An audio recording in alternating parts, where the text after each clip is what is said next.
Contrary to what edgy edgelords may argue, Superman is both awesome and cool actually, and not for the reasons other superheroes are. There's a certain uniqueness to the character in that he brings a message of hope and goodness that goes beyond the kind usually seen elsewhere. Sadly though, like all comic book characters, Superman has suffered more than just the occasional bungling at the hands of a misguided writer or creative. I'm Ewan, this is What Culture Comics, and here are 8 terrible mistakes that almost ruined Superman for everyone. Number 8. Pre-Crisis Superman's powers and continuity. The Silver Age of comics was a bit of a wild time. Okay, so a bit might be putting things lightly. You wouldn't describe DC having to limit their monthly output of comics featuring gorillas as a bit, would you? But whatever. The point is that things were pretty weird. Great in many ways, but also incredibly ridiculously weird. DC in particular got up to some truly wild things during the 50s and 60s, which stemmed from a mix of having to appease the Comics Code Authority, thus leaning more into outlandish material,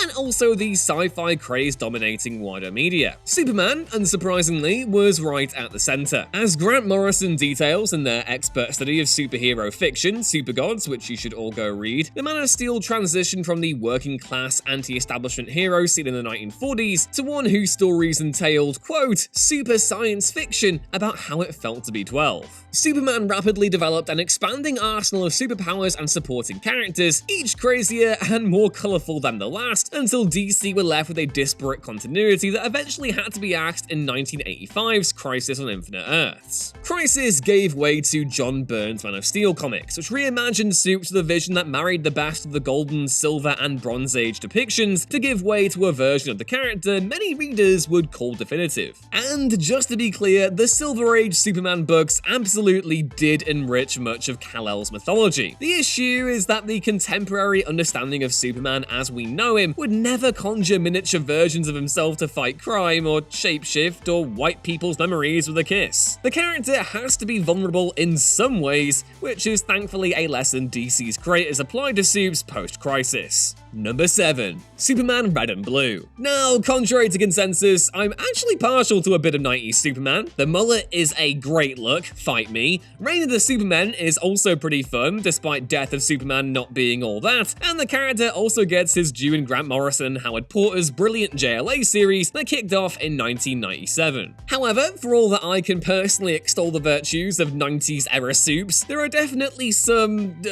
creative liberties taken with the character. Arguably the most infamous was Superman Red and Blue, a storyline that reimagined one of Supes' weird Silver Age arcs where the character was split into 2 halves, a red half and a blue half, who are both super intelligent and can cure communism. Wait, what? Only this time they had snazzy new electric powers for the 90s. Yeah. The reasons for the split differed massively from the 60s incarnation, with the reason this time being that Supes had lost the solar energy needed to fuel his powers. This led to him fashioning a new containment suit that could better handle the nascent different abilities that emerged to compensate for the lack of his old ones. Now, to be fair, the actual electric blue Superman suit is pretty cool, and the idea of Supes having to relearn what he's capable of with new powers at his disposal isn't that bad a concept either. The issue mainly is that the change felt contrived and, in retrospect, born out of that quintessential extreme vibe most 90s superbooks were going for. Number 6. Literally every bad Superman game ever. Folks will tell you that Superman is a difficult character to build a video game around, thanks mainly to the idea that his powers grant him nigh invulnerable status. Given most action-adventure video games entail some kind of risk for the protagonist, otherwise where would the challenge be, the general conception is that the Man of Steel just doesn't lend himself well to the medium. They're wrong, but that's the consensus. Not that video game studios haven't tried, of course. More so than Batman, Spider-Man, or any of the other DC and Marvel heroes, Superman has been the subject of some seriously stinky video games. I mean, phooey. Whereas those aforementioned characters can point towards a select few underwhelming releases though, Supes' entire gaming library is chock full of them, with only a few managing to exit the bracket of bad or mediocre to enter the dizzying heights of It's okay, I guess. By far the most infamous of these terrible, terrible Superman games is Superman 64, a title developed in 1999 that was based on the seminal Superman animated series from the 1990s. The entire game just revolves around flying supes into rings and nothing else. Lex Luthor was clearly feeling low on inspiration. Subsequent efforts fared only marginally better, with other projects meeting cancellation during development, but it's still wild that developers haven't been able to crack the character when it comes to video games more generally. Probably because publishers have bought into the idea that Superman is simply way too powerful, even though said idea is just plain wrong. Number 5. The DC Extended Universe. Whoa, hey, whoa, hey, calm down, and let me explain. If you were asked to name a few words that define Superman, whether the character or the actual comic itself, a select few would likely spring to mind. Hopeful would for sure be on there, along with words like colourful, inspiring, and maybe even tragic once you consider the character's origin, but certainly not words like dour, washed out, or even cynical, although you could certainly understand why someone would, given most mainstream depictions of Superman from 2013 onwards have failed to convey the character's most inspiring qualities. 2013's Man of Steel, a production spearheaded by filmmakers Zack Snyder, Christopher Nolan, and perennial superhero misunderstander David S. Goyer, kicked off what was a fairly miserable decade for Superman, due largely to an effort to unbore the character after 2006's disappointing Superman Returns reboot. Snyder, who brought a visual pomp to previous comic book adaptations and 300 and Watchmen respectively, was seen as the man to do the unboring. Warner Brothers were increasingly desperate to catch up with the MCU after the disaster that was 2011's Green Lantern, and so Man of Steel had to do two things. One, it had to quote-unquote modernize Superman, lol, and two, it also had to lay the foundations for a new on-screen superhero universe. Those first few films after Man of Steel all had to follow its style visually and tonally, setting DC film back years in the process. But arguably the biggest victim here is Henry Cavill, who so obviously has the potential to bring to life a more colourful and heartwarming version of Superman, but has yet to be given the actual opportunity to do so. Number 4. Getting rid of the trunks. The New 52 was a huge, crazy deal for DC Comics when it launched in 2011. The publisher strolled up to comics readers with all the gusto of Steve Buscemi in skater garb and proceeded to ask, "How do you do, fellow kids?" introducing brand new designs for its rosters of characters in a bid to get in touch with a new, younger audience and demographic. The problem, however, was that in attempting to reach new readers, DC editorial lost sight of what made their comics unique in the first place. The new tone and aesthetic divested from classic DC, and a few characters in particular suffered dramatically, with Superman, once again, stuck in the middle. Oh, and if you want to learn more about the New 52 and why it is such a big deal, go check out our editorial from the other month. It's big and beastie, but just about covers everything on the whole. But back to Supes, and I think it's fair to say the character was a frequent target of DC's critics and tended to be seen as the visual embodiment of the publisher's supposedly dated characters. And so it's no surprise he bore the brunt of the reboot's retcons, starting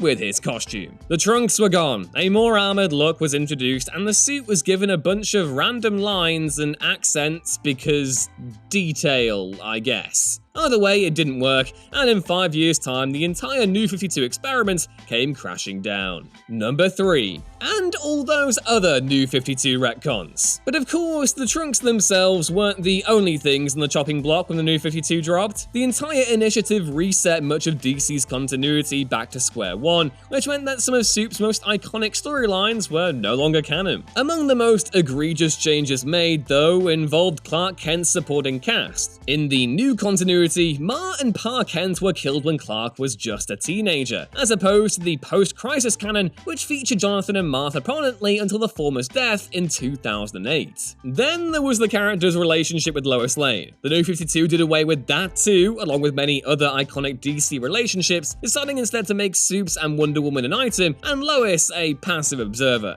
Number 2. Almost everything about Superman lives. There have been a lot of famous comic book movie cancellations over the years, but none more chaotic or notorious than Superman Lives. One of 2 failed Superman projects to emerge in between the release of Superman 4: The Quest for Peace and Superman Returns. Superman Lives, formerly known as Superman Reborn, was put into production in the 1990s with Tim Burton attached to direct, and Nicolas Cage, who's actually a massive comic book fan and even named his son Kal-El, in the role of the Man of Steel. The film itself was primarily inspired by the Death of Superman arc from the early 1990s, a comic book Batman v Superman would also lift inspiration from, and would have seen Brainiac, Lex Luthor, and Doomsday as the main villains. Several treatments of the film were developed by different writers, with one in particular, Kevin Smith, eventually leaving the project once Burton came aboard and decided he wanted greater ownership of the story. Smith has revealed key details about the troubled production in the years since it fell apart, but if anything could sum up just how weird a project it was, then it would have to be producer John Peters' desire for Smith to insert a giant spider,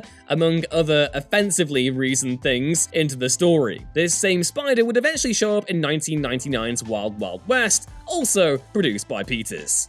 Good lord. And number 1, the evil Superman trope. Big qualifier here before I get stuck in. Evil Superman stories can and absolutely have worked before, and there's obviously still a place for them in the wide array of different DC comics told every single year. In fact, 2 of the best DC works of the previous decade, Injustice Gods Among Us and Justice League Gods and Monsters, revolved around Supermen of varying not-so-good morality, and serve as proof that bad Superman absolutely is a worthwhile interpretation of the character that can coexist alongside the more traditional incarnation. Unfortunately though, as more and more audiences have bought into the cliche that Superman is boring or old-fashioned or unrelatable or whatever else, evil Superman has become a regular feature of various DC works. Injustice opened up the floodgates in that regard, leading to a decade of darker Superman stories which saw the Man of Steel go evil on numerous occasions, whether that be via mind control or some other kind of multiverse-related shenanigans. What's worse is that these evil depictions of Superman have gradually bled into the character's mainstream self, with the New 52 version, both artistically and narratively, taking a leaf out of Evil Supes' book. That evil-looking, glowing red-eyed Superman look shows up again and again, while other writers have also felt the need to ground the character by making him angrier and more impulsive. It works for Elseworlds, but let's maybe leave the "what if Superman but bad" stories alone for a while. Yeah. And those were 8 terrible mistakes that almost ruined Superman for everyone. Know of any other super mishaps you think risk the character's reputation? Let me know in the comments below, and please don't forget to give the video a like if you enjoyed it, and to subscribe to Wild Culture Comics so you don't miss another upload going forward. I've been Ewan, take care, and I will see you next time. Bye!